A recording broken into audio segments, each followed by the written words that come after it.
Haleluya. Mwami Yesu Kristo nashimwe, muraho. Mbasuhuje mu izina rya Yesu Kristo. Ese itabaza ry'agakiza TV warabyumvise? Wabarumvishe iyo YouTube channel? Kanda kuri subscribe, akazongera comment na share, hanyuma dufatanye kumva ijambo ry'Imana.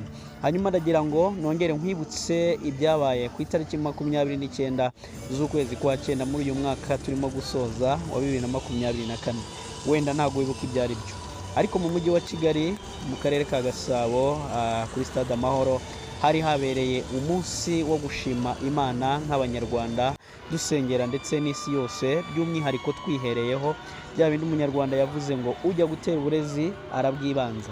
So niyo mpamvu rero ngira ngo ukurikire aka video urimo kureba nyine umenye neza icyo gasobanuye. N'uwo munsi wo utarahageze twarahakubereye ako kantu ukarebe ukiteho, hanyuma ubutaha ntuzabure kugira ngo dufatanye mu kuramya Imana no kuyihimbaza mu bihe bikwiriye. Imana ibaratugire neza.